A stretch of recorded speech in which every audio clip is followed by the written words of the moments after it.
préfère me dire, bah, on boit une bouteille par mois, Ouais. mais par contre, Bien, on boit ça. ouais, Quoi. ouais.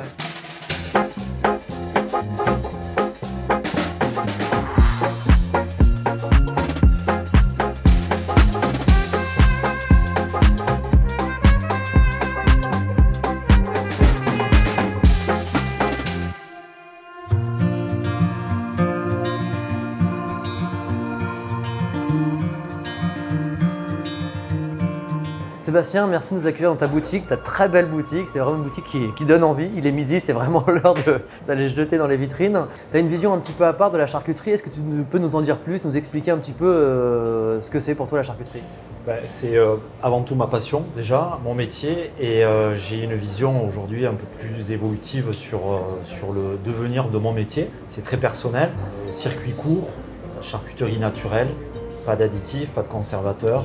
On travaille un petit peu comme beaucoup de vignerons aujourd'hui. La saisonnalité, voilà, on est en train de la mettre au cœur de notre métier. Donc, par exemple, on fait évoluer la même recette du 1er janvier au 31 décembre, un fromage de tête, 4, 5, 6 recettes tout au long de l'année, en incorporant du végétal. Ok. Alors on est ici pour parler champagne et charcuterie. Oui. Comment on marie et comment on conçoit un accord entre un champagne et de la charcuterie? C'est un accord gourmand, je pense, avant tout. Moi, ma spécialité, ça reste la charcuterie, mais je pense qu'effectivement, quand on a un bon produit, deux bons produits, en espérant que le mien le soit, je pense qu'il faut arriver à faire cet accord aussi pour contrebalancer un petit peu ce que va apporter ma charcuterie, par exemple, ma tourte, en amenant de l'acidité sur quelque chose qui va être un petit peu gras, un petit peu gourmand. Voilà, donc essayer de trouver ça, ce qui permet un équilibre et une belle dégustation. Alors Sébastien, je t'ai ramené une bouteille de Montoxière. C'est un champagne élaboré par Georges Rémy. Georges Rémy, c'est un vigneron brillant qui est installé à Bouzy, sur la montagne de Reims. C'est un terroir qui est réputé pour ses pinots noirs qui ont de la puissance et de la structure. Et cette cuvée, elle est un peu particulière puisqu'elle est issue du lieu-dit le Montoxière qui est à Bouzy. C'est 50% de chardonnay, 50% de pinot noir. Donc les pinots noirs, comme je t'ai dit, apportent la structure, la richesse. Et puis le chardonnay va amener la fraîcheur, la tension, la minéralité. Et finalement, ça fait une cuvée qui est très équilibrée. Il n'y a pas un cépage qui prend le dessus sur l'autre.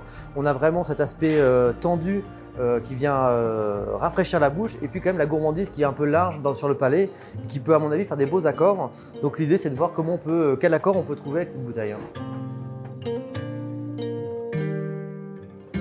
La tourte, voilà, donc ça c'est le produit phare de la maison.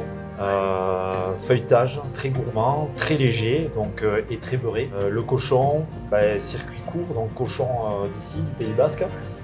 Pas forcément sur des porcs lourds, donc pas excessivement gras non plus. On travaille les chines, c'est une partie qui n'est pas très grasse, qui est infiltrée mais pas grasse. Voilà, légèrement condimenté, un petit peu de vin blanc pour le côté acide. Et je pense qu'avec le champagne qu'on a aujourd'hui, je pense que ça va être un bel accord.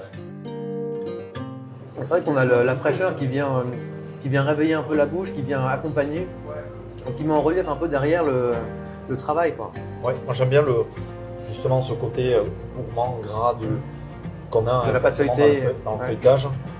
Et cette acidité qui vient rééquilibrer tout ça. Complètement. C'est très sympa. Ouais, complètement. Je crois qu'on a trouvé l'accord parfait. Super. Merci de nous avoir accueillis. Avec grand plaisir.